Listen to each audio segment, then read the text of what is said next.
Twin brothers এন্টারটেইনমেন্টে আপনাদের সকলকে স্বাগত জানাই। ট্রাভেল ব্লগের পাশাপাশি আমরা আপনাদের অনেক অফবিট জায়গারও সন্ধান দিয়ে থাকি। আজকের ভিডিওতে ঠিক সেই রকমই একটা জায়গার খবর আপনাদের দেব। কংক্রিটের জঙ্গল থেকে বেরিয়ে মন চায় সবুজের মিছিলে হাঁটতে। আর নর্থ বেঙ্গলে এরকম বহু অফবিট জায়গা রয়েছে। হাওড়া থেকে ট্রেন ধরে চলে আসতে হবে এনজেপিতে। বহু ট্রেনের ডিটেলস আপনারা পেয়ে যাবেন আইআরসিটিসি ওয়েবসাইটে। এছাড়া আমাদের ধারণা এরকম অনেক ভ্রমণ পিপাসু মানুষ আছেন যারা কোথায় যাবেন ঠিক না করা থাকলেও আগে ভাগে এনজেপি অবধি ট্রেনের টিকিট কেটে রাখেন, পাছে যদি টিকিট শেষ হয়ে যায়। চলে তো আসলেন এনজেপি, এবার এনজেপি থেকে গাড়ি ভাড়া করে চলে আসতে হবে কোলাখামে। ঠিক ধরেছেন, আজকের আমাদের অফবিট ডেস্টিনেশন হলো কোলাখাম। সাইড করলাম গাড়ি এবং আমরা প্রায় পৌঁছে গেছি গাজলডোবা। তার আগে এটা আমরা দাঁড়িয়ে আছি এখন তিস্তা ব্যারেজে, এবং তিস্তা ব্যারেজের একদিকে সিকিম এবং অন্য প্রান্তে আমাদের পশ্চিমবঙ্গ।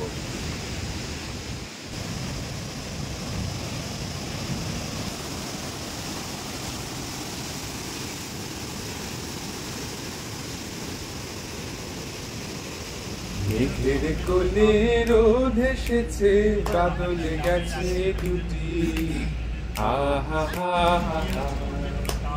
মেঘের কোলে রোদ এসেছে, বাদল গেছে টুটি, আহা হা হা।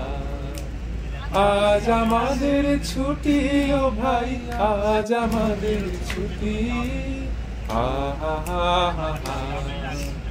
মেঘের কোলে রোদ এসেছে, বাদল গেছে টুটি, আহা হা হা।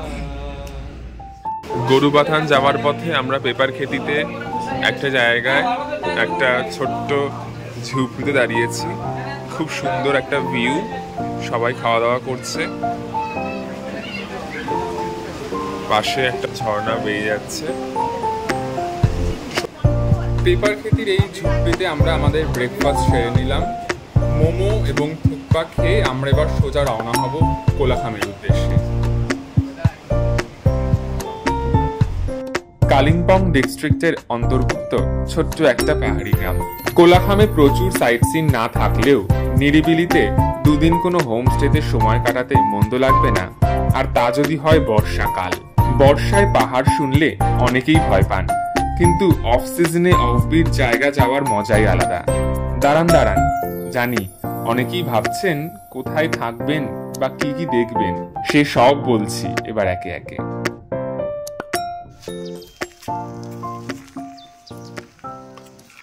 অবশেষে আমরা এসে পৌঁছলাম কোলাখামে। আমাদের স্টেশন থেকে এখানে আসতে সময় লাগলো 4 ঘন্টা কিছু মিনিট।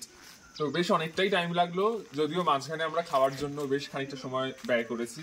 আমরা একে একে তিস্তা ব্যারেজ, গরুবাথান, পেপার খেতি, নেউরা ভ্যালি করে লাভা হয়ে আমরা পৌঁছলাম এই কোলাখামে। তো অবশেষে আমরা পৌঁছালাম। আমাদের এই সিঁড়িটাখানি দেখা যাচ্ছে, এখান দিয়ে উঠে আমাদের হোমস্টেটা।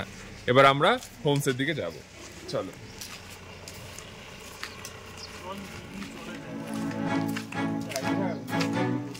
কোলাখামে এসে আমরা ছিলাম ক্যাসেরো হোমস্টেতে।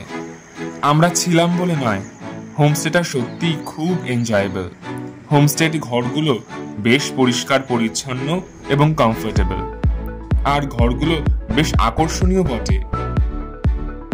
আমরা চলে এসেছি এই মুহূর্তে আমাদের কোলাখামের হোমস্টেতে। এটা এসেছি দোতলায়, দোতলা করিডোর, এটা অসাধারণ। জাস্ট ভিউটা একবার দেখো। চলো ঘরে ঢোকা যাক। নিচে একটা রুম আছে, সেটা দেখালাম না, এটা এতটাই আকর্ষণীয় তাই এটাই দেখাই। এই আমরা ঘরে ঢুকছি। এখানে একটা বিছানা রয়েছে, 2 জন শোয়া যাবে। পুরোটাই দরমার ছাউনি দেওয়া, ঘেরানো, কাঠ এবং বাঁশ দিয়ে ঘেরা।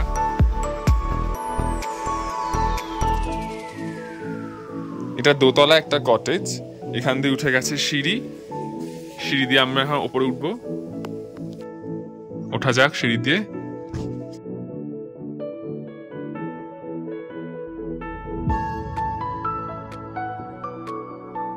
এখান দিয়ে সিঁড়ি থেকে উঠে একটা বিছানা, জাস্ট বিছানাটা রয়েছে এবং তার সাথে একটা জানলা। এখান দিয়ে তো ভিউটা অপূর্ব। রুমগুলো কিন্তু ডুপ্লেক্স, অর্থাৎ ঘরের ভিতরে সিঁড়ি দিয়ে উঠে আরেকটা বেডিং এরিয়া। দারুণ, কিন্তু বেশ কোজি। শুধু এখানেই শেষ নয়, হোমস্টের সামনেই রয়েছে বারবিকিউ এরিয়া, কিন্তু বর্ষাকালে এটা বন্ধ থাকে বৃষ্টির কারণে। এদের আরেকটা এরিয়া আছে আরেকটু ওপরে, কিন্তু facility, room alignment, kitchen, barbecue area সমস্তটাই সেম। এখানে কিচেন, ডাইনিং, তার পাশ দিয়ে চলে গেছে একটা রাস্তা। এই রাস্তা দিয়ে গেলে এই ক্যাসেরো হোমস্টেরই আরেকটা নতুন বিল্ডিং, যেটা তৈরি হচ্ছে, কিছুটা হয়েও গেছে। আমরা সেখানেও একবার দেখতে যাব।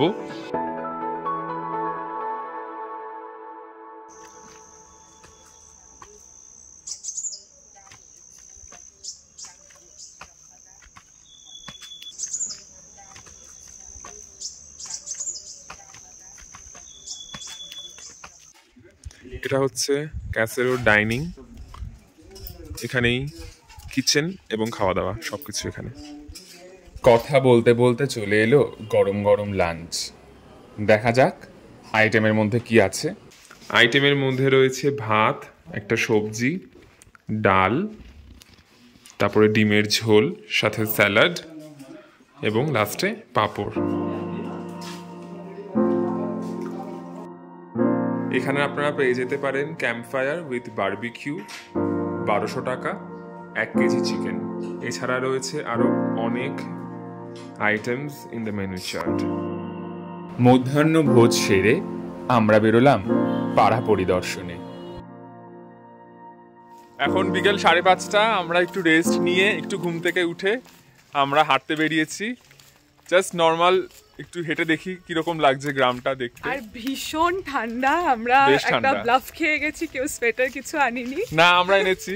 হ্যাঁ, আমরা দুজন আনিনি আনফরচুনেটলি। যদিও এখন আমরা মোটামুটি শাল গায়ে দিয়ে এখন ভেবেছিলাম অতটা টেম্পারেচার থাকবে না, মানে অতটা ঠান্ডা থাকবে না, কিন্তু এতটা ঠান্ডা আমরা কাঁপতে কাঁপতে এখন এইভাবে যা আছে তাতেই ম্যানেজ করে যাচ্ছি। এত ঠান্ডা এক্সপেক্ট করিনি সত্যি। আসলে খুব মেঘলা এবং বৃষ্টিও হয়েছে, যেহেতু এই ওয়েদারটা খুব ভালো, খুব ফিজিবল। মানে কলকাতার প্যাচ প্যাচে গরম থেকে এখানে এসে তো রীতিমতো স্বর্গ মনে হচ্ছে, সিরিয়াসলি।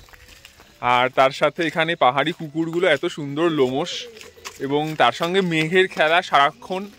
আমরা বারান্দায় বসেও ছিলাম, অনেকক্ষণ সময়টা কাটিয়েছি, খুব ভালো লাগছে। একটু রাস্তাটা দেখাই।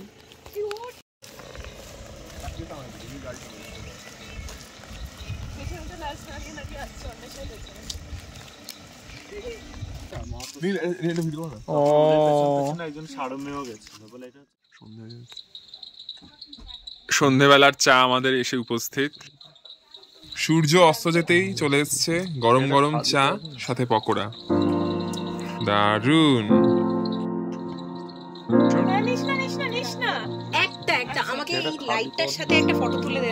কেমন লাগছে সবার পাহাড় দেখতে? দারুন, একটা স্বর্গীয় ভিউ আমরা দেখতে পাচ্ছি সামনে, উইথ চা পকোড়া। আর কি চাই? এই যে আর কিছু চাই না তো, স্যালারি চাই না তো। এখন কি চাই? রাতে ডিম ভাত রুটি দিয়ে ডিনার করে শুয়ে পড়লাম।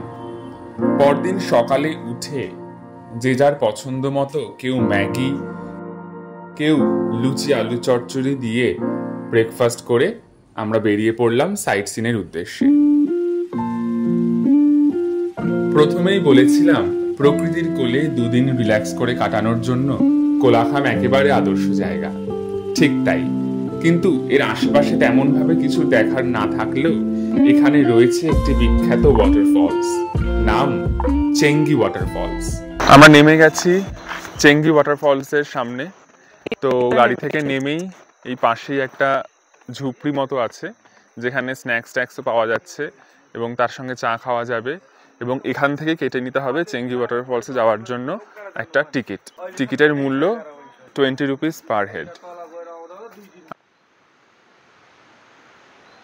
একটা কথা বলে রাখি, আপনারা চাইলে ক্যাসেরো হোমস্টে থেকেই গাড়ি বুক করে নিতে পারেন, যেটা কিনা আপনাকে এনজেপি স্টেশন থেকে পিক আপ করে কোলাখামে নিয়ে আসবে। এবং অন্যান্য দিন সাইট সিনও করিয়ে দেবে, কিন্তু আগে থেকে আপনাদের কার ফেয়ার সম্পর্কে কথা বলে নিতে হবে। আমাদের ধারণা অনুযায়ী এখানে ডে ওয়াইজ কার ফেয়ার হয়, যেমন পার ডে 3000 টাকা। তবে সেটাও নির্ভর করছে কীরকম গাড়ি, কীরকম ক্যাপাসিটি এবং কদিনের জন্য আপনারা গাড়িটা ভাড়া করছেন। আমরা আরও এগিয়ে চলেছি ফলসের দিকে, বোধহয় প্রায় চলে এসেছি। ঝর্ণার আওয়াজের শব্দ আরও প্রকট হচ্ছে ধীরে ধীরে। এখানে রাস্তাটা কিন্তু বেশ স্লোপ আর বেশ অনেকটা নামার জন্য পায়ের অবস্থাও খুব টাইট।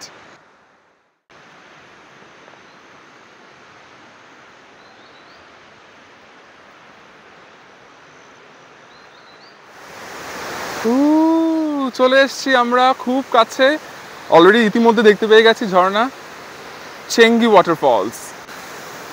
ওয়াও, রীতিমতো গায়ে বৃষ্টির মতো পড়ছে জলের ছাঁট, জাস্ট ভাবা যাচ্ছে না। পুরো রীতিমতো ভিজে গেছি আমরা প্রত্যেকে, আর এই ব্রিজটা এত সুন্দর, তার মধ্যে যেন এক্সট্রা একটা সৌন্দর্য অ্যাড করছে, অসাধারণ লাগছে।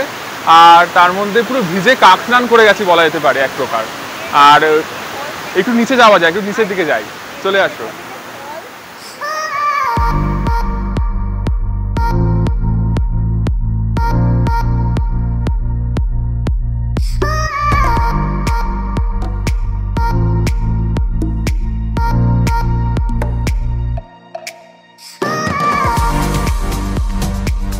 ফলস দেখে ফেরবার পথে খাটনিটা আরও বেশি হয়, তাই সঙ্গে কিছু না ক্যারি করলেও অবশ্যই মনে করে ফোনের পাশাপাশি একটা জলের বোতল ক্যারি করবেন, অত্যন্ত প্রয়োজনীয়।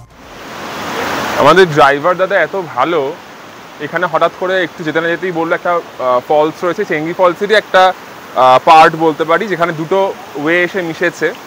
এবং আমাদের একটু হাঁটতে হলো না, কারণ আমাদের এখানে একদম নদীর সামনে একদম নিয়ে চলে আসলো গাড়িটা, এত ভালো লাগছে। এখানে দুটো ওয়ে ম্যাচ করেছে, এখান দিয়ে একটা এসছে আর এদিক দিয়ে একটা এসছে, মানে এই দুটো ম্যাচ করে এখান থেকে কিন্তু চেঙ্গি ফলস শুরু হচ্ছে বলতে পারি। আপনাদের হাতে যদি আরো 2 দিন সময় থাকে তাহলে ঘুরে দেখতে পারেন লাভা, ঋষভ, কালিম্পং এইসব জায়গাগুলো। আর এই ক্যাফের হোমস্টের যাবতীয় ডিটেলস যেমন প্যাকেজ, খাওয়া দাওয়া, কেমন খরচ পড়তে পারে, সমস্ত কিছুর জন্য ডেসক্রিপশন বক্স দেখতে একদম কিন্তু ভুলো না। তবে যাই বলুন, বর্ষাকালে পাহাড়ে এসে মেঘের দেশে বিচরণ করতে অসাধারণ লাগে। শেষ করছি আজকের ভিডিওটা এখানেই। ভালো লেগে থাকলে একটা লাইক করে শেয়ার করে দিন আপনার ভ্রমণ সঙ্গীদের সাথে। আর যারা আমাদের চ্যানেলে নতুন তারা সাবস্ক্রাইব করে রাখুন এরকম নানা ধরনের ট্রাভেল ব্লগের জন্য। সঙ্গে থাকুন, দেখতে থাকুন টুইন ব্রাদার্স এন্টারটেইনমেন্ট।